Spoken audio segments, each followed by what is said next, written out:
Hey, I don't know if you guys noticed, but there was a Chinese man at the 100 meters Olympic final event. That is very significant. Join me, I'll tell you about it.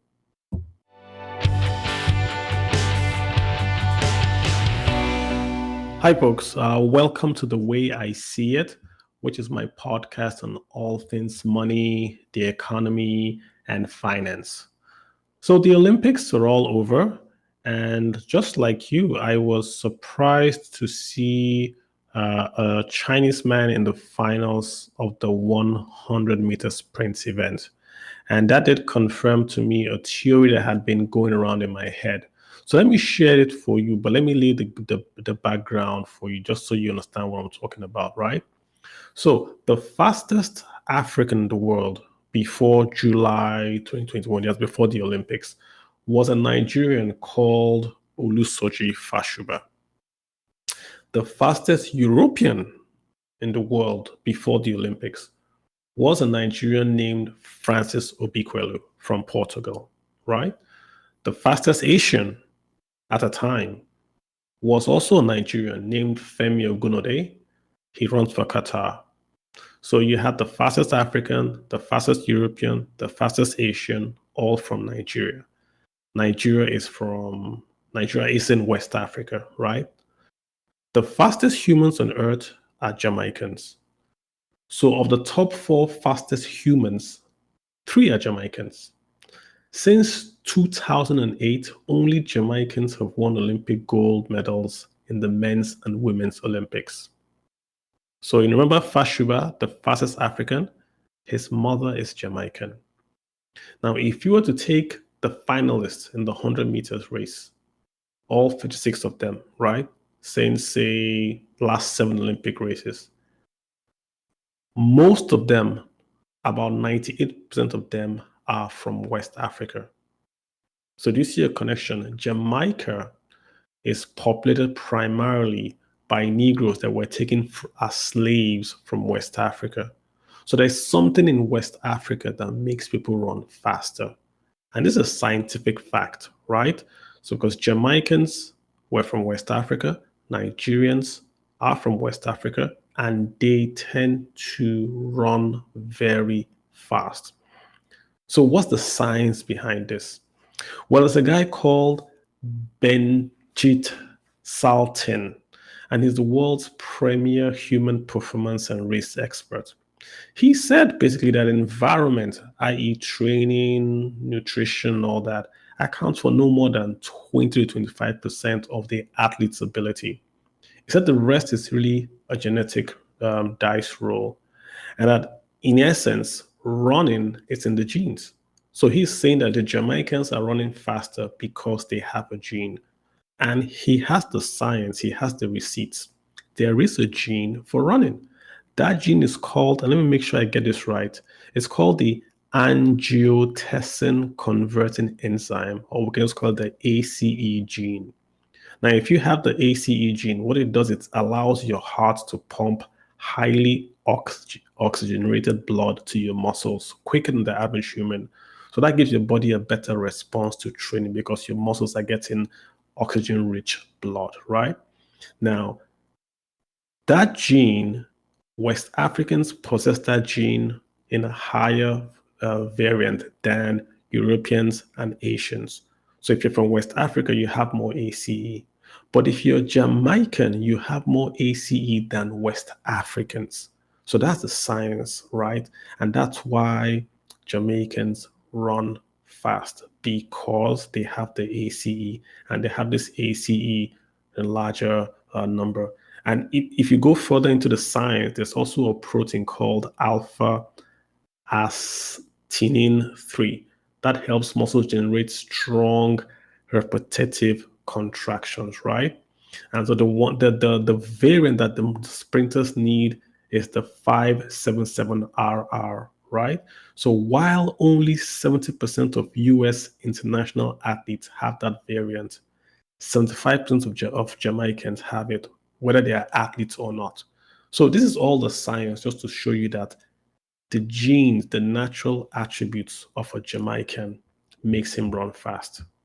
Okay, But hold on, just hold on right there, Kalu. Frankie Fredericks is from Namibia. He's not from Jamaica, right? He was a two-time Olympic medalist. So he doesn't have the ACE. He's not from West Africa, right?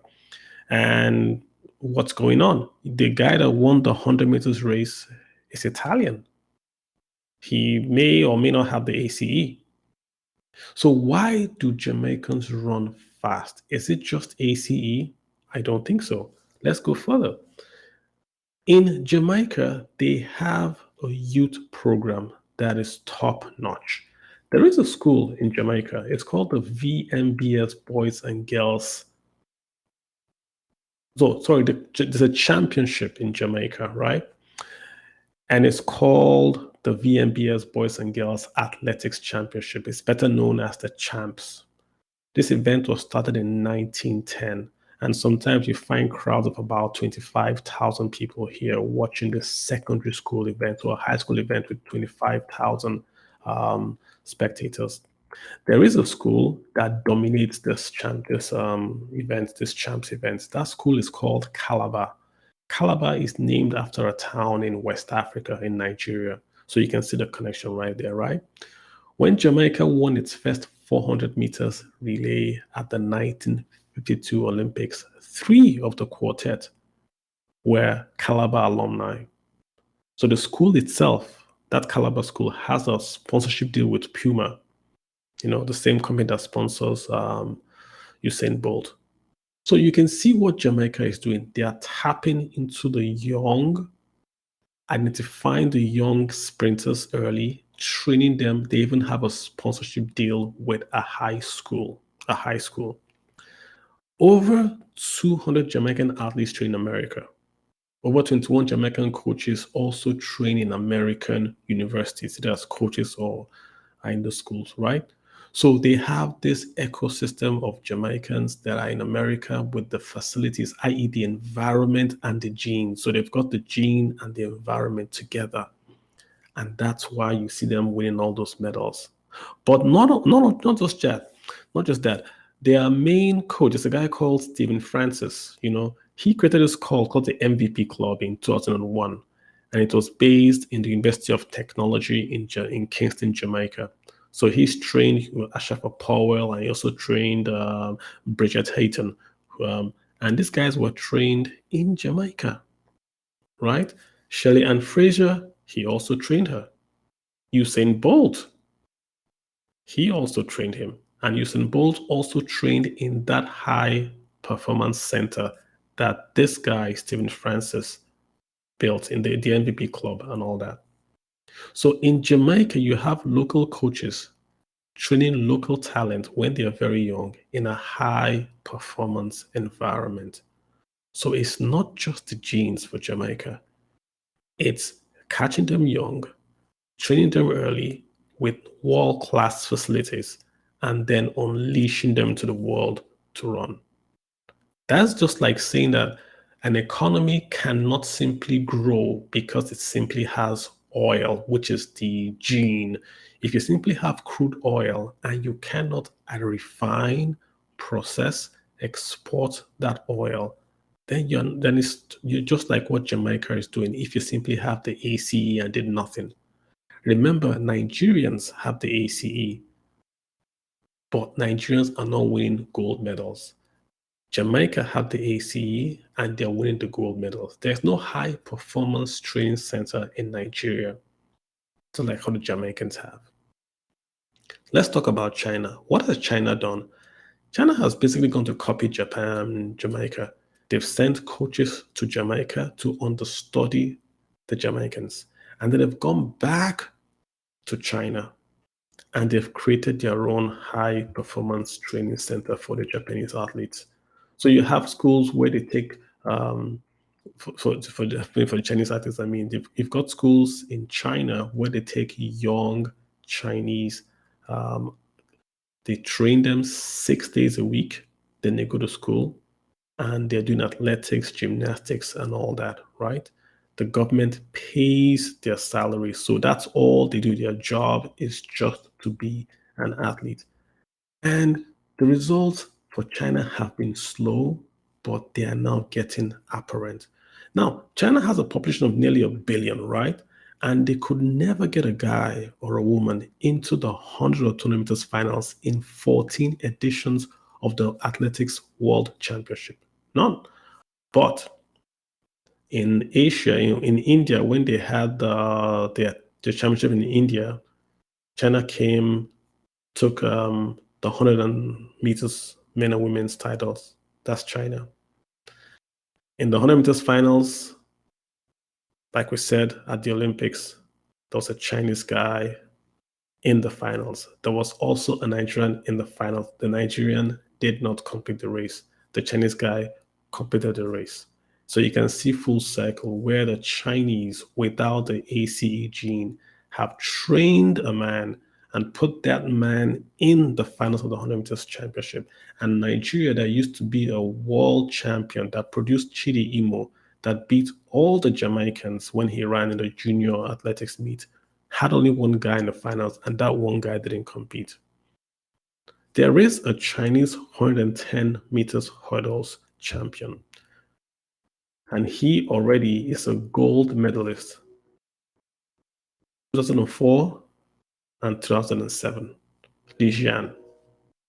So there's already a Chinese sprinter, because you sprint and then you hurdle in 110 meters hurdles, and he's only there because he's a product of this meticulous backward integration, integrating the youth to facilities to train them and to make them run faster.